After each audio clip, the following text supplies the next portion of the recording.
This is... maybe I'll end with this one from Darwin in California.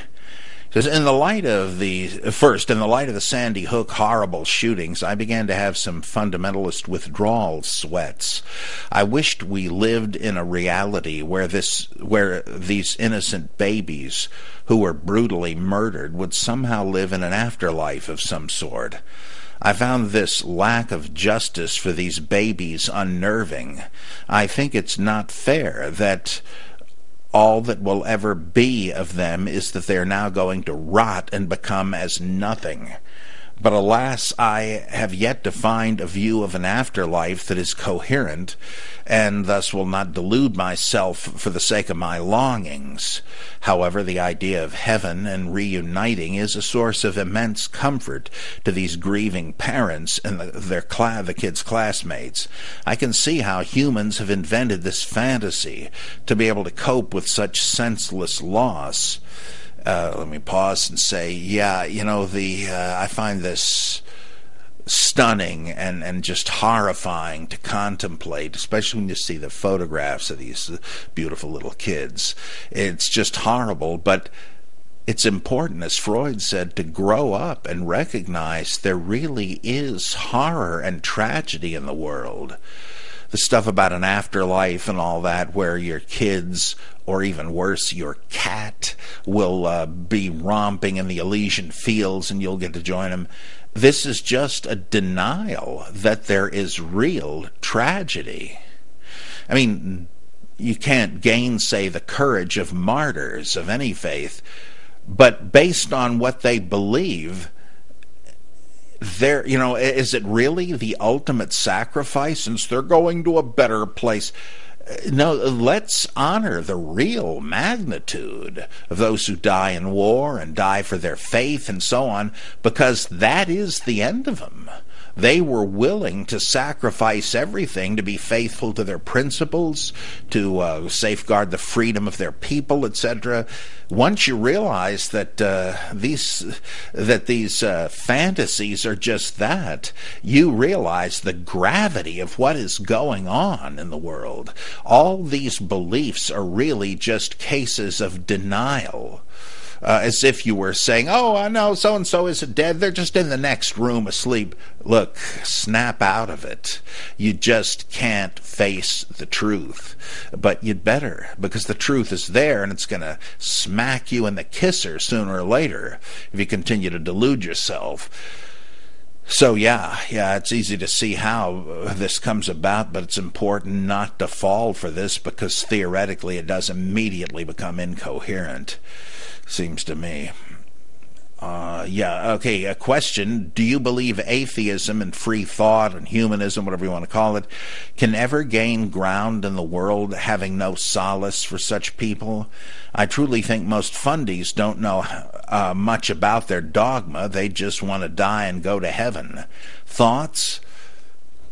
That is my feeling, too, especially when you hear some of them ask, but if there's no afterlife, nothing means anything. To which I always respond, look, if it doesn't mean anything to you this side of the grave, dying is hardly going to add meaning to it. If this much of your life by itself would be absurd, how would adding an infinite number more of absurd days do anything to make it different? It better have meaning now, or an infinite amount of it is not going to give it meaning. What are you going to be, just hanging around forever? And I think I cannot help but think it is self-serving fantasy. Now, I don't mean contempt for believers, and I don't think you do either. It's just a question of what works. This is why I do not feel any missionary impulse to spread atheism. There are people for whom religion was the bootstrap out of poverty, ignorance, bigotry, addiction, and so on. Great. I somehow doubt reading Ingersoll is going to help them get out of their problems. So, whatever it takes is fine with me. I just do not have the missionary zeal to have the true doctrine prevail. Now, I don't want people convicting me as a heretic, something not likely to happen unless we have anti-blasphemy laws thanks to undue Muslim influence in this country. But other than something like that, I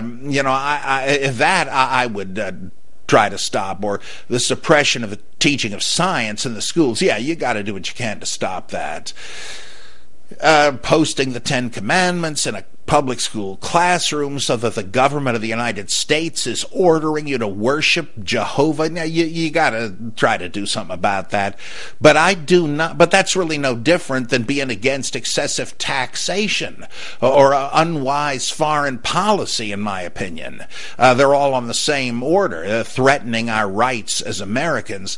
I do not feel that, the world would be saved if everyone could become atheists. Hallelujah. I'm done with fundamentalism and fanaticism, no matter what the label is. Okay, 2, listening to pastors and grieving people try to explain why God would allow such a thing as the Sandy Hook shooting has driven me nuts. It is clear to me that no higher purpose is worth such horrors to fulfill God's will. Let alone go down to descend to Bill Craig's absurd explanations. But one thing I kept hearing over and over is that God allows this because freedom of choice. This may be true in some cases, but it is explicitly ludicrous in this case. Clearly, the young man who did this was mentally ill, and human beings are only able to make fair good and evil choices if they're in control of their right minds. Oh, that is an excellent point. Is this the free will defense if the guy was a mad dog? Did God have to respect this bastard's freedom, this freak's freedom, at the cost of all of these kids' deaths? It just is so ridiculous. And what you're arguing here is that, well, there is a God even though he's useless. Even though it no longer makes any damn difference if there's a God, because obviously he's not in providential control of the world. He's letting the bus careen out of control. Well, there is a God anyway. It's just like this pilot they got off the plane before the flight began because he was stinking drunk. Would it have been good to have a pilot, any pilot in that plane? Well, does the God who allows this, I mean, with a God like this, as Richard Tierney said in a funny parody of Splish Splash, I was taking a bath, called Flim Flam, they were pulling a scam. He said, with a God like that, who needs a devil at all? Right. Let's see. If there was ever a case for God to intervene, wouldn't it have to have been at Sandy Hook? Yeah, the idea is, I mean, you could be a deist and not have these expectations of a providential God. That belief is not embarrassed by this, because God has created the world as an experiment. He didn't cause the shooter. It's a question of what we ought to do to prevent this kind of thing. He's leaving it up to us to see what we're worth, and we're responsible for what we do. If he kept intervening all the time, it'd be like a kindergarten teacher on the playground. Now, if you want to be a deist, that has some integrity, but don't start talking about how God should have intervened. These people, of course, none of them are deists. They're just arguing as if they were, when it'll help get them out of a tight spot. But it's a Pyrrhic victory if they convince anybody. 3, I recently purchased your book, The Reason-Driven Life. It is so wonderful. Thanks. Before reading it, I skimmed through Rick Warren's Purpose-Driven Life, and it evoked several laughs out loud. What a simplified, childish, crippling way to live your life. What's crazy is, less than 5 years ago, the old me would have found this book immaculate. The ability of the human mind to awaken out of delusion is amazing. Yeah, things look different when you're looking at it from within a different paradigm.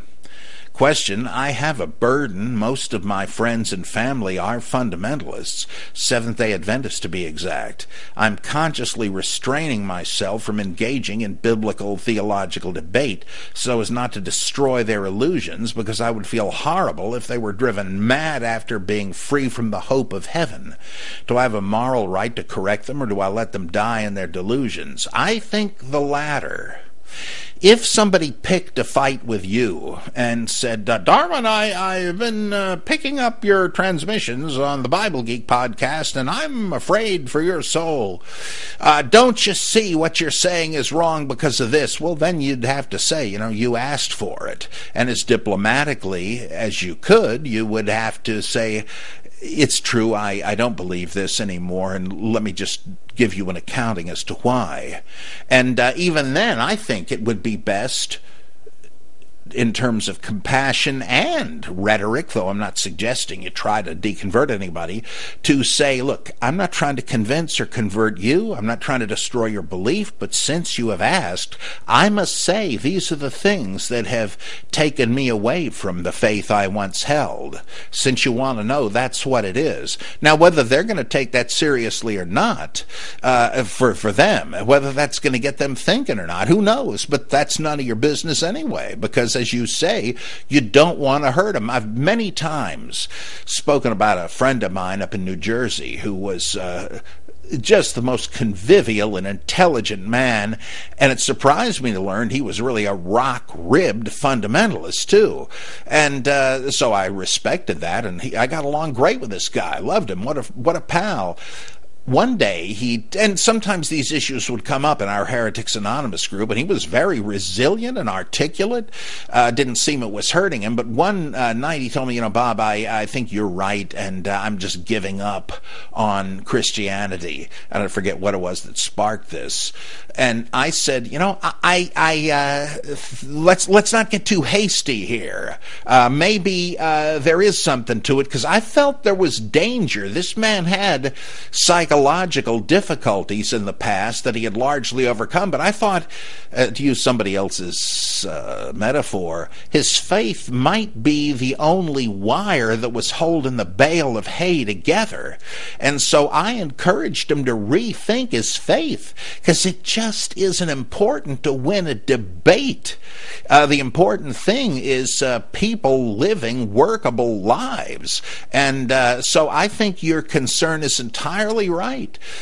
Think of it biblically if you want. These people are the weaker brethren, and you are the stronger brethren who has the gnosis. You shouldn't make your brother stumble, because that's what's going to happen if they're not ready for the truth. If they sought you out and said, Darwin, I hear you're rethinking this thing. I got to admit, I am too. Does it bother you that so-and-so? Well, then, it's open season. It's a compassionate thing to bring out all the questions and the counter apologetics and so on, because they're up to the point where they need that. They need something else, and you've got it. But until that happens, you may just be asking for needless trouble for yourself and them. So I would say that, you should account for yourself if asked. Be ready to give an answer, a reason for the hope that is within you, or the lack of it, as the case may be. But you have no call to go disrupting and annoying people, the very thing you want to avoid. I commend you for that. Okay, great. Let's see, I guess that's it for today. I probably will get together with you again tomorrow for the Bible Geek.